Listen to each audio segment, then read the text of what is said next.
Hi everyone, it's Donna from Little Spaceman Paper Crafts. Firstly, I need to apologise if you can hear any noise. My neighbour is mowing his lawn and for some reason his lawnmower is extremely noisy. So there you go. Today I'm bringing you a video to show you how to create your own texture or embossing paste.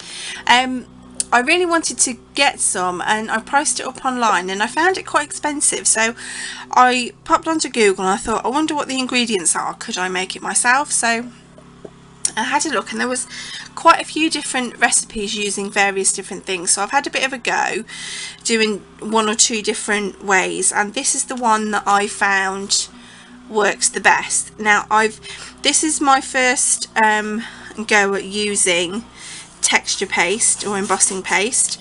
I've done this little mini canvas. I think this is only, I think it's 15 by 15 centimeters, this one, so it's quite a small one.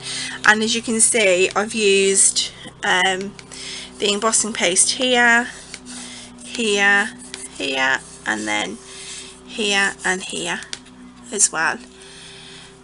So I'm going to show you how to make it, and it is really inexpensive, and if you store it in airtight containers it could last between 8 and 10 months, so it's well worth investing in the main ingredients, which are really quite cheap anyway. So I'll pop this to one side and then I'm going to bring in an old mixing bowl that I've had, I don't know how long it's been stuck in the back of the cupboard, so I thought I'll use it for this, and a spoon. Now the only other ingredients you're going to need is talcum powder. Doesn't matter which brand of talcum powder. Also you're going to need some PVA glue. You could use Mod Podge, but again, you know, it's going to, you know, bump the price up of it. So I've just used this, I've had this for ages, this Anita's Tacky Glue, PVA glue, so I've just used that for this. Now the next thing you're going to need is some acrylic paint. White acrylic paint is the thing you need. I'm just going to use some gesso for mine. So what I did, I'll show you the batch that I made. I actually coloured mine and I'll show you how to colour it as well. This is what it looks like as it stands. So these little pots I picked up quite cheaply as well.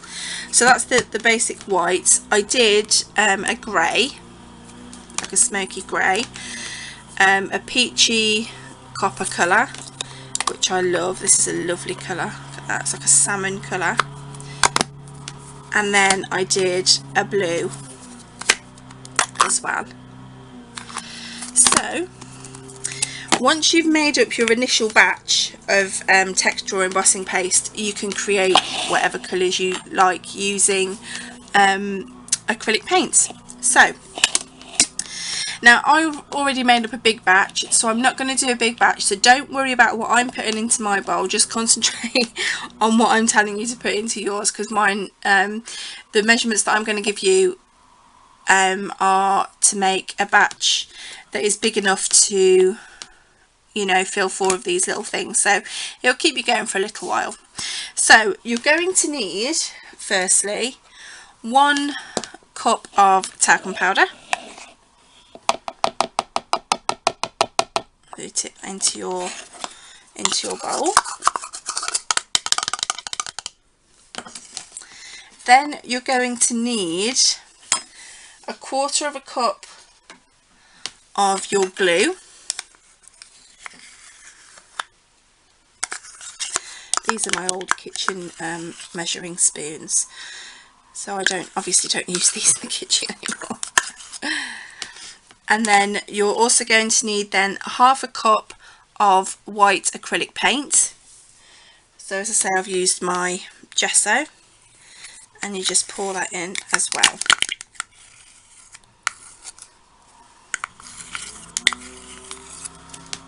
Okay, and then all you do really is just mix it up.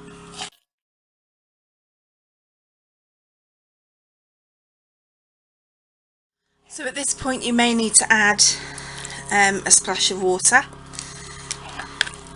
and I can't really tell you how much water, it just all depends on the consistency of your own mix. Oh, the handle of my camera's getting let's put that up there.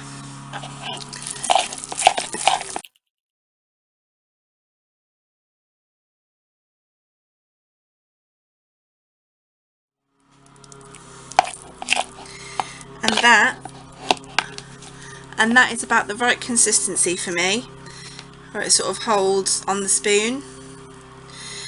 So let's put my water to one side because I don't need that anymore.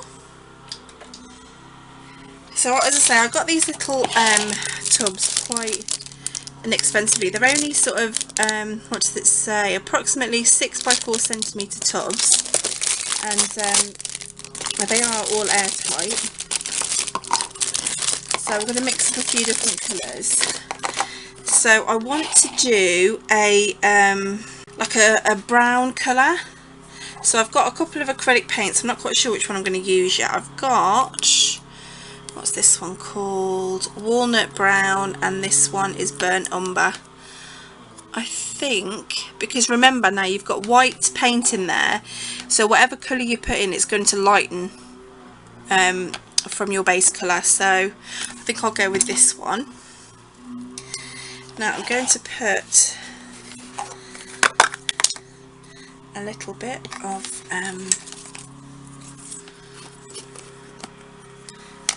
this acrylic paint in this pot, and then I'm going to add my my embossing paste.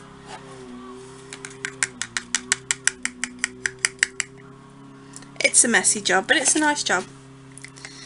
At least it's done and it saves you money, which is always good.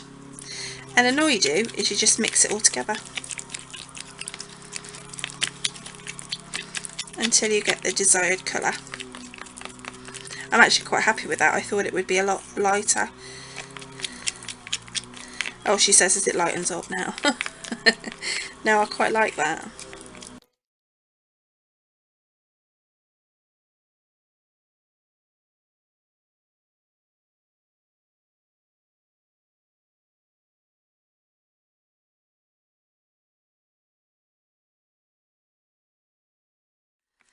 So you need to make sure that you mix it all really well, because you don't want any streaks in your embossing paste.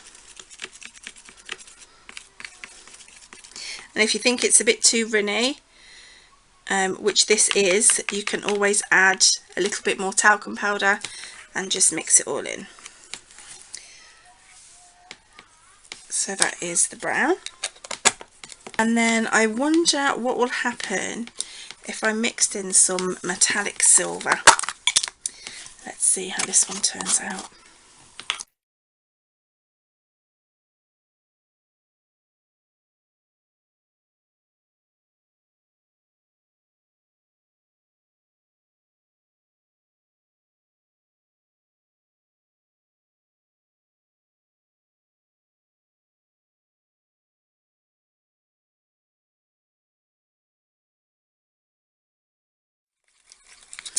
Not sure, let me compare it to the white and just see how much difference that is. It's just a very subtle difference. I'm not quite sure what this light is actually making the colours look like, but this one is the pure white, and then this one's got the bit of metallic silver in. So that is it. Very quick and simple to make your own embossing paste or texture paste, and then you seal it all up. Just label your little pots as to what colour they are, and as I say, these would last again about maybe 8 to 10 months, as long as they're kept in an airtight container. And this was the blue that I made, and this was the grey, and to get this grey I mixed black in. I'm not quite sure if I've still got the blue out. This is the blue that I used, the Do Crafts Artiste acrylic paint. This is called Electric Blue. So it is quite nice and bright there. And this was like the peachy sort of colour, and I got that by adding the metallic bronze paint. Yeah, and then I don't know if you can see, I've put some crackle accents on there and on there to make it look a bit more aged. And then I just added some cute little flowers to sort of tie in with the colours on the canvas. So I really hope that you do give this a go, because it is really quite inexpensive and you can create some beautiful things using your stencils. You can use whatever stencils you want. Obviously a bigger canvas would be preferable really, because you could sort of experiment a bit more, but these were the only ones that I had in at the moment at home. So yeah, thank you so much guys for watching. I really appreciate it and I really hope you give it a go. Before I go though, a couple of things I want to mention.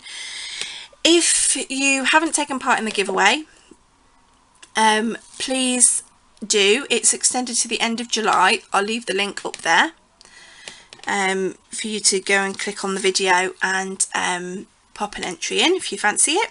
And also I'm very shamelessly plugging my son's YouTube channel. Now he's only just created it yesterday, and he's self-taught. He had dancing lessons when he was younger, but he's self-taught and he quite likes this style of dance called like bone breaking, where they do lots of extreme stretches, and the way they position their bodies is very extreme. And he asked if we could create him a YouTube channel yesterday, so we did that. And he is only 11, bless him, and it is completely unrelated to crafting. I know, I am shamelessly, as I say, plugging my son's channel. If you do fancy popping over and just giving him a little sub, that would be fantastic. He's just got his welcome video up there at the minute, so it'd be great if you could just maybe give it a thumbs up or pop a comment on. That would be fab. And I really appreciate it. I know I'm quite shameless asking you to do this, but you know, we do what we do for our children. And yeah, so if you would do that, that would be fab. Again, don't forget the giveaway, and I really hope you give this a go. Any questions, comments, you know where to leave them. Thanks so much guys, lots of love, bye.